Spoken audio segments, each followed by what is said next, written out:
দলবাজি করে কতগুলো নেতা নেত্রীর সঙ্গে নিয়ে আমি রাজপথে হাঁটলাম কিংবা বিরাট গাড়ি নিয়ে আমি চললাম, সেটা কোনো নেতৃত্ব নয়। ছাত্র জনতা যে কারণে বুকে রক্ত দিয়েছে, আমাদের যেসব নেতাকর্মী শহীদ হয়েছেন গত 15 বছর আন্দোলনে, তাদের সেই স্বপ্নটা পূরণ হবে।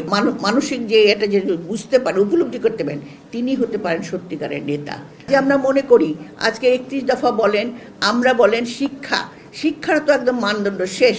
শিক্ষা তো শেষ করছে নৈতিকভাবে, শিশু কিশোর থেকে শুরু করে আমরা যদি পরিবারেও বৈষম্য আছে, বৈষম্য যদি পরিবার থেকে শুরু করে শিক্ষা থেকে শুরু করে সব কিছু উত্তরণ ঘটাতে পারি, তাহলে যে স্বপ্নটা দেখেছে ছাত্র জনতা যে কারণে বুকে রক্ত দিয়েছে, আমাদের যেসব নেতাকর্মী শহীদ হয়েছেন গত 15 বছর আন্দোলনে, তাদের সেই স্বপ্নটা পূরণ হবে। কিন্তু আমার দৃষ্টিভঙ্গি বদলাতে হলে এটা অত্যন্ত দরকার যে আমাদের কাঠামোগত কিছু পরিবর্তন আনতে হবে।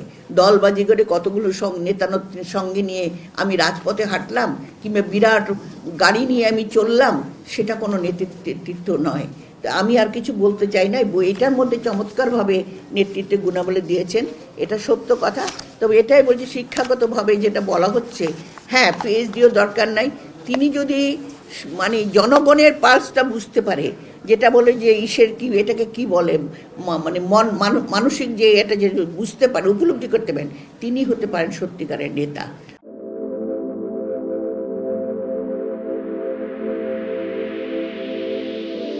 ছাত্র জনতা যে কারণে বুকে রক্ত দিয়েছে, আমাদের যেসব নেতাকর্মী শহীদ হয়েছেন গত 15 বছর আন্দোলনে, তাদের সেই স্বপ্নটা পূরণ হবে। কিন্তু আমার দৃষ্টিভঙ্গি বদলাতে হলে এটা অত্যন্ত দরকার যে আমাদের কাঠামোগত কিছু পরিবর্তন আনতে হবে। দলবাজি করে কতগুলো নেতা নেত্রীর সঙ্গে নিয়ে আমি রাজপথে হাঁটলাম কিংবা বিরাট গাড়ি নিয়ে আমি চললাম, সেটা কোনো নেতৃত্ব নয়। আমি আর কিছু বলতে চাই না। এটার মধ্যে চমৎকারভাবে নেতৃত্বের গুণাবলী দিয়েছেন, এটা সত্য কথা।